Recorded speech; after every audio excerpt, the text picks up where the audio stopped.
I feel that our dictionary we have to change to create a new dictionary.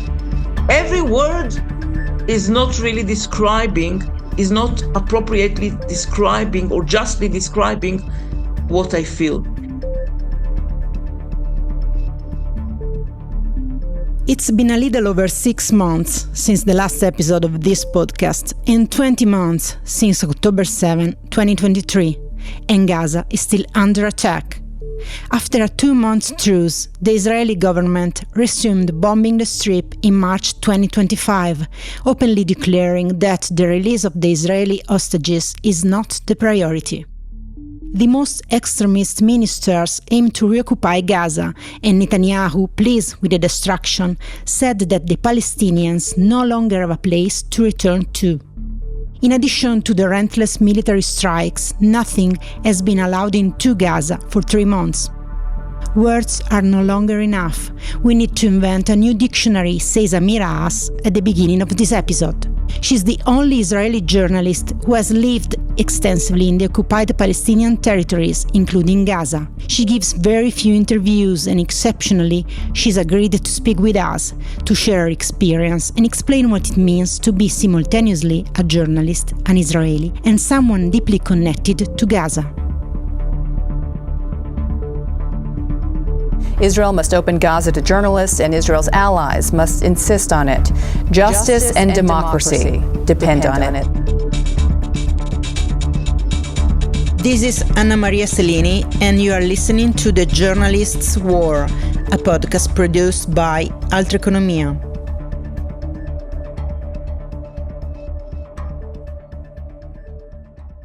How many years have you been a journalist? And why did you move to Gaza and Ramallah? I'm working for Haaretz. First, I worked as an editor, copyright editor, simple, from 89. And then in 1991, I started going to Gaza. In 1990, I was, at the same time, I was a volunteer with the workers' rights group, Workers' Hotline.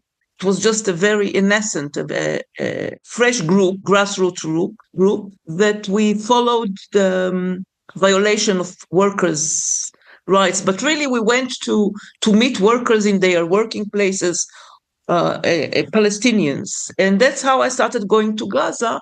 And I could tell that there is no connection between what is published in Israeli, what is being reported about Gaza in the Israeli press, and the reality. So I suggested, and at that time, I had very sympathetic editors who agreed from time to time to have my articles. So I used to go to Gaza and write from time to time articles, and started to get to know Gaza since late 1991.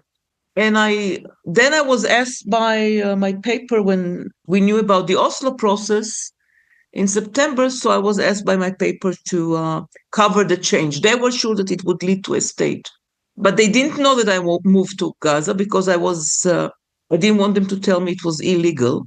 So for a year, I lived there without them knowing. Haaretz, the Israeli newspaper Amira Hass works for, believed that the Oslo agreements would eventually lead to a Palestinian state.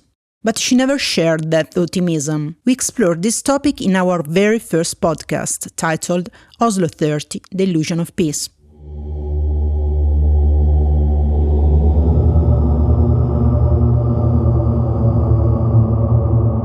On behalf of the United States and Russia, co-sponsors of the Middle East peace process, welcome to this great occasion of history and hope. It's 1993, and for most Israelis and Palestinians, it feels like everything is about to change. For Amira Hass, this year marks the beginning of her reporting and living, partly in secret, in the Gaza Strip. But what was Gaza really like back then? I started when it was under full direct Israeli occupation, military occupation. So on the one hand, we could enter. It was not like, of course, like today, but very often they had curfews, and also they didn't allow journalists to enter. But I had my ways and I entered. Several times when there was full curfew on Palestinian areas, I found my ways to enter. So in 92, I was, when they expelled 400 Hamas people to Lebanon. There was total curfew, and I sneaked in. Then it was a big surprise for the paper, but I didn't tell them. And then I wrote from Gaza about and met with families, etc. So that was quite. But it was possible. It was not yet so hermetically closed. So you were there when Arafat came back? Yeah. And there were many journalists, but I was there, for example, during you remember the Goldstein massacre in 25th of February 94. So there was also a curfew in Gaza, as everywhere else, and I managed to go through the settlements. So I went to the settlements, I parked my car there, and somebody picked me up. There were always loops, and it was possible. But did you live in a settlement in Gaza? No, God forbid. What? No, A'udhu Billah. No, of course not. I lived in Gaza City.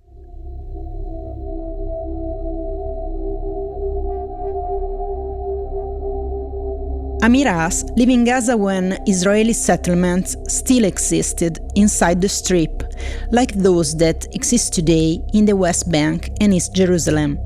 These settlements were established by Israeli citizens who, in violation of international law, choose to live in territories occupied by Israel since 1967. In Gaza, the settlements were dismantled in 2005 by the then Israeli Prime Minister Ariel Sharon.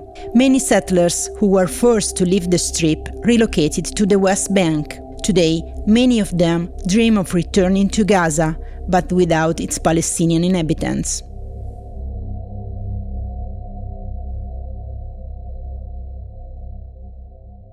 So, what does it mean for a journalist like you who has been covering the life of Palestinians for years, what is happening now in Gaza, but also in the West Bank? I mean, how do you feel as a journalist, but also as an Israeli? First, I will say I'll start with myself. I spent very good, meaningful years in Gaza. They were very dense and very rich in experiences. And I have many friends there.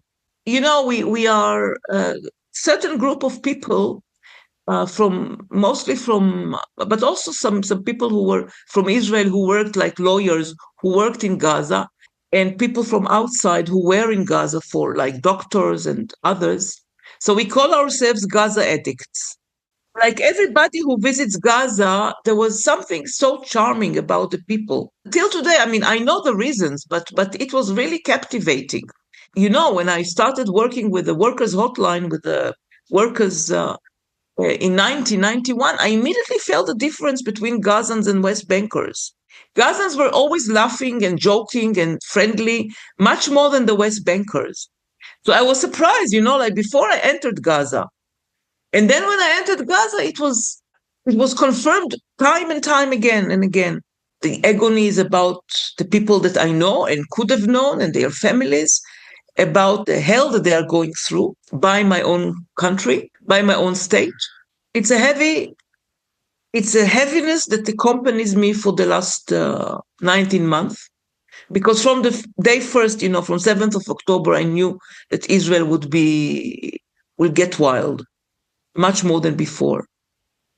So it is concern for people that I know. The destruction is like, I feel that a very important place in my life is being destroyed. You know, it will not be back to what it used to be. So I'm in permanent mourning. It's like I mourn and mourn every moment. And what about being an Israeli? Look, I say that I'm a Jew born in Israel. I said it before 7th of October and this war, but I feel, I mean, I'm leftist Jew born in Israel. So I could have been born you know, we are a people of diaspora. I could have been born elsewhere. So the important elements in my life are being a leftist and a Jew.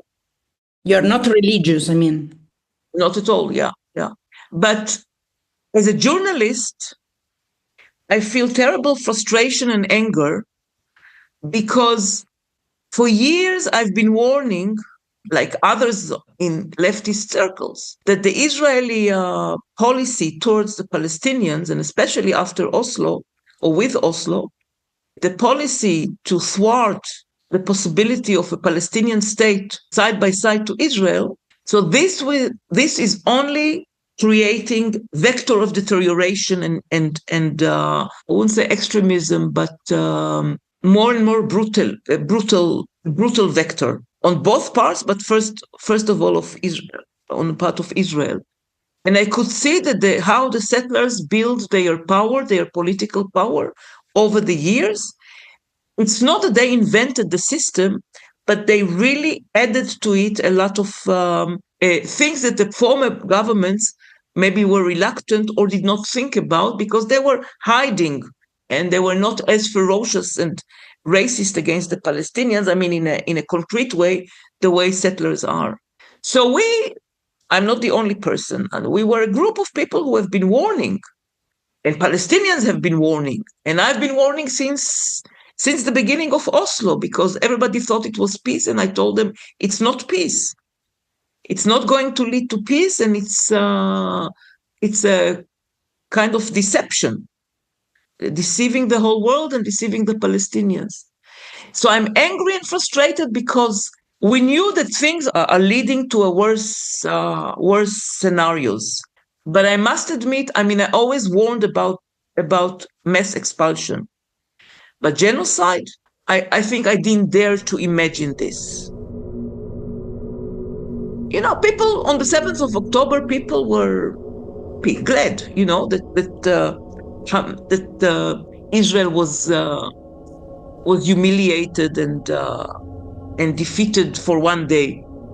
But I told them, listen, the Israeli response will be something that we did not imagine.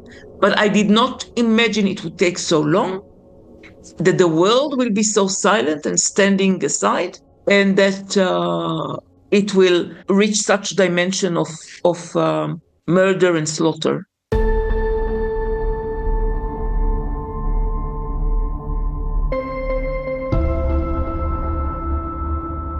When I interviewed Amira Hass, Gaza Ministry of Health reported that Palestinian casualties were over 52,000 deaths and 190,000 injuries. These figures have always been rejected by the Israeli government and the Israeli mainstream media, as we discussed in our 4th episode. However, two respected English publications suggest the numbers may be underestimated. In 2024, The Lancet reported that the total number of Palestinian casualties, both direct and indirect, could be at least 186,000, while The Economist recently suggested a range between 77 and 109,000 victims. But one fact is certain, and we have highlighted it in our podcast. The number of journalists killed in Gaza since October 7, 2023 is the highest ever. At least 216 colleagues have lost their lives.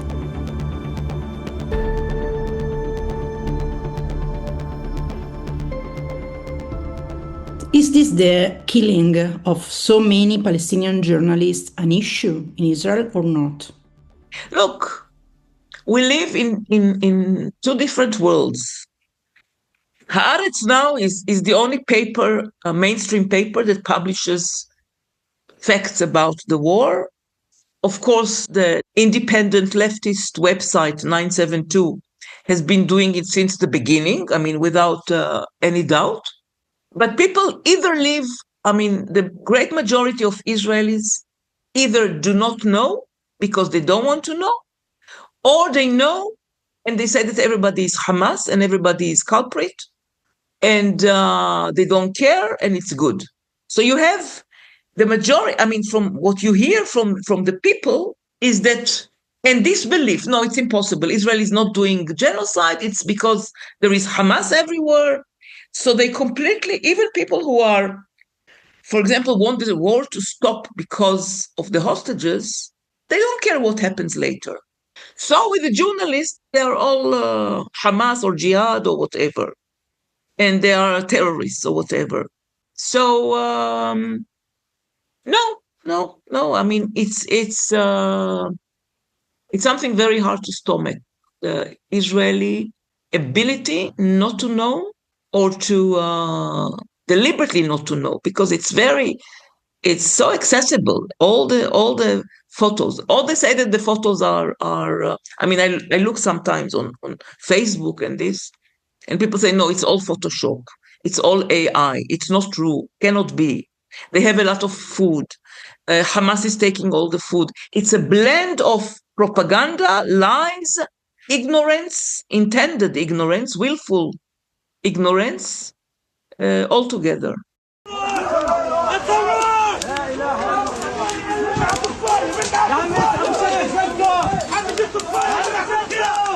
On April 6, 2025, Ahmed Mansour, a journalist working for Palestine Today, was filmed burning alive after an Israeli missile hit his tent near the Nasser hospital. Mansour died along with a colleague and another man. 9 other journalists were seriously injured because the tent was the journalists' tent, known as a location where journalists congregate near the major hospitals. In the shocking video, amid flames and screams, Mansour stays in his chair, his body snaps, he can't even get up as the fire consumes him. But for those who don't believe reports from Gaza, maybe even this will be dismissed as a AI-generated footage. Everybody is aware that really this government doesn't care about the hostages. And it was clear for me, it was clear from the beginning, but not for my paper, for example, at the beginning, because at the beginning, everybody thought that this is the main purpose of the war, to free the hostages, but not. So this government doesn't care for many reasons, and it's actually led by the most vicious right-wing representatives of Israeli society, and these are Ben-Gvir and Smotrich. And some commanders, ex-commanders, present commanders understand, but they don't have much power against it. Because still, to go to war, not to refuse, it is taken as a value. In a military society, this is taken as a value, a social and moral value. So they don't refuse. People are born with it. People are born with it that you go to the army and you cannot refuse, and you have your comrades. And usually the army was very, when it was just going to a refugee camp in the West Bank and going with a tank, and it was not really, they didn't understand what is fighting, what is war. Now they are exposed to something much more difficult from a military point of view, especially at the beginning. So, they really believe that this is the way to free the hostages at the beginning, that we have such an enemy that the only way to crush is by military. And we know that they never learn from mistake. They never learn from history. Those military boys, yeah.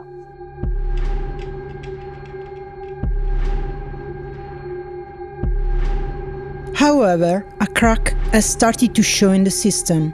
According to an investigation by 972 magazine, over 100,000 reservists have refused to enlist over the last year. The percentage of reservists who refused to return to fight increased considerably, as did suicides among Israeli soldiers. According to data released by the Israeli Armed Forces, the IDF, the number of suicides linked to the war in 2023-2024 reached its highest level. 28 soldiers have taken their lives since October 7. Thousands of reservists have apparently stopped serving in combat roles due to mental stress. Amira Hass is critical of the use of force not only by Israel but also by Palestinians, although she stressed that the occupier and the occupied can never be judged on equal terms. In her view, armed resistance has simply not produced any results, neither before nor after October 7. But I don't say it only about the Israelis. I also say it about the Palestinians, because their tactics of armed struggle, in which many people, and many people are impressed by what Hamas has done, and they neglect. They don't want to know either what about the atrocities. They also filter the information that they have, very much filter.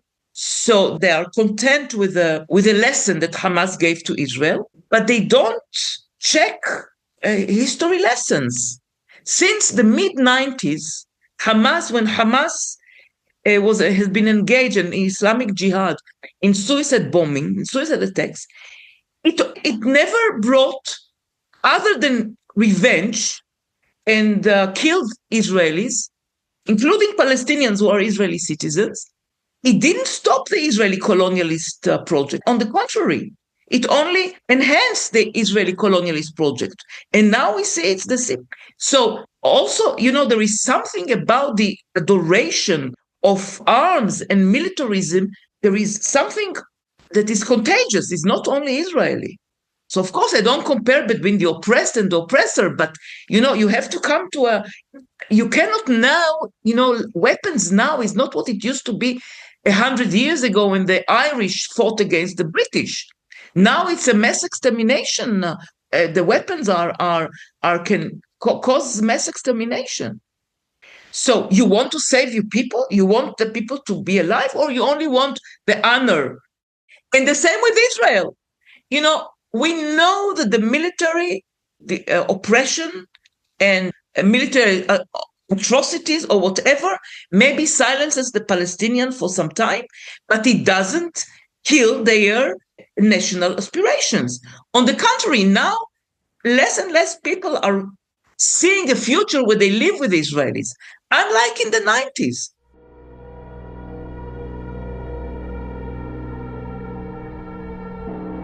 Take, for example, the autumn of 1995, when 100,000 people gathered in Tel Aviv to celebrate the second phase of the Oslo Accords and to express hope for peace. That same night, Israeli Prime Minister Isaac Rabin was killed by a Jewish fundamentalist because of the Oslo Accords and his attempt to mediate with the Palestinians. When it comes to Israel, I could say that the militarization enhances the colonialist project, the Zionist colonialist project, while the Palestinian armed struggle, or as it is called, does not enhance the liberation. It maybe gives honor and respect and adoration to the people who fight, but it hasn't in the last, let's say the last 30 years, it hasn't proven to be successful. But Palestinians wouldn't hear about it because there is a big sanctification of the armed struggle among Palestinians. And you probably heard it when you were on both sides. It is taken as a basic and even as something holy, sacred on both sides.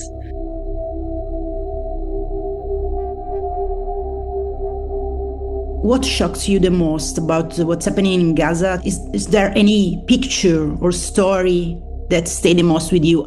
I'm not making hierarchy about anything, but it's my friends and their old parents and how it is difficult. This is what preoccupies me because I always think about my mother. She's not alive. What would I have done if I were in such a situation with my mother? I have at least 4 friends that their parents died, like naturally, but it's not natural. After having gone through all this. So one is who died a week ago. She was 90-something, 92, and she was not able to walk, and she was blind. And and her son tells me, our main concern was to get her water and to get Pampers for her. And they were dislocated at least 10 times, I don't know. So he tells me, and he tells me, I feel sad, but at the same time, I was I was worried. What would happen to her? How would we move her another time to what they are planning now in the south of Gaza Strip? How would she cope with this? So it's not, like everything is more than shocking. All the thing is that all the words that we use are not sufficient. I feel that our dictionary we have to change to create a new dictionary. Is not really describing, is not appropriately describing or justly describing what I feel. Of course, I feel the sorrow for the children. I was always amazed how children in former times, also in times of curfew and military operations, when I did enter Gaza, children were afraid, but also they were laughing, they were playing. I always played with children. I had all kinds of tricks that I do with children. So I would meet them when they were chased out of their houses in Rafah in 2001 and 2 and 3 and 4. And they would also flee to a UNRWA school. And then I will meet them and the army destroyed their houses. And I would meet them and play. After taking some more information, I would play with them. And all kind of tricks that I do. So, and they would laugh. So they would be friendly or things like that. From this war, I think that there's something that is really haunting me. And from the start, after a bombing, is when children are taken out of and when children are brought to a hospital, how they tremble. And 2 days ago, I saw a baby who was rescued from the rubble after a bombing, a baby who is still not aware of anything and is trembling like this. I think this is the most difficult sight for me to think about, is the children who are trembling and they are not able to stop it because it's a completely biological reaction. This is and as I said, the words are really not appropriate. The words that we have.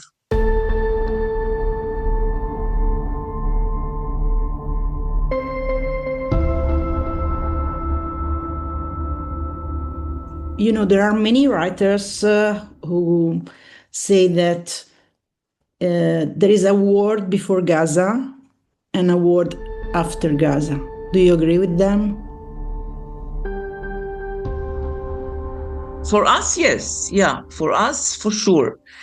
I'm against hierarchies of suffering, and I'm against hierarchies in comparisons. And I think that there are many more atrocities in the world that we know about and care about. And somehow Gaza is more in focus for many reasons and good reasons. For us, for sure. For Palestinians, for sure. But unfortunately, because the world is so silent and complicit, especially now with Trump, but also before Biden, in a way, this saying is something that a sentence that I wouldn't have chosen to say, because it's prophecy, and I don't like to prophesize. And because it goes more to symbolism, and I prefer to talk about the realities. And when I say I never believed we would reach it, or when I wrote, for example, on Facebook, because I'm not writing now for Haaretz, so I said, yes, my mother, my father, my relatives were in concentration camps, and they were about to die. They were starving. Everything is true. It was awful. It took years. They were so thin. They were afraid. Of course, everything, humiliation. Any moment they could have been killed by a collaborator or by a Nazi, but they were not bombed day and night. The Palestinians they are in a concentration camps. They are in concentrated like this, and they are being bombed all the time. So this is completely different. The fear that the bombs are causing is beyond my imagination. So I prefer not to be symbolic, not to use symbolic phrases. but to concentrate on what is happening. And I'm astonished that people do not see it as something abominable. The facts should talk for themselves. I don't need to add to it. Will you come back to Gaza if they open? I could go with the army like other, but I must admit I'm afraid, because it's not, first of all, I would have liked to go to see, but on the one hand, but if I cannot go and see my friends, what's the use of it? Some people dream in Gaza that it will return to maybe the occupation that used to be, that is, army in the streets, etc. Israel is not going to be an occupier like it used to be 30, 40 years ago, or like it is now here even. So, of course I will go, and if there is a possibility.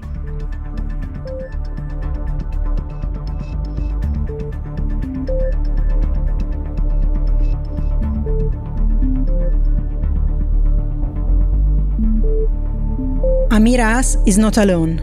Journalists from all over the world want to enter Gaza. This is not a lack of esteem or trust towards our Palestinian colleagues, far from it. They have operated with great professionalism and a courage that many of us would not have had, myself included. But if over 200 of them have lost their lives, it was also to show us what was happening. "Don't stop covering Gaza," said Wael al-Dahdouh, known as the Mountain, during a press conference at the Chamber of Deputies in Rome. Al-Dahdouh and Safwat al-Khalou, who we met in our third episode, have received the Terzani Prize dedicated to the memory of the Palestinian journalists of Gaza. Since then, others have been killed. Some of them had prepared messages in the event of their death. Wills and testaments, often written by young journalists who came to see death as part of the job. You've been listening to The Journalist's War, a podcast by Anna Maria Selini, produced by Altreconomia. Sound design by Luca Bozzoli. To subscribe and support Altreconomia's independent journalism, visit altreconomia.it. For sources and bonus content, go to altreconomia.it/La guerra dei giornalisti.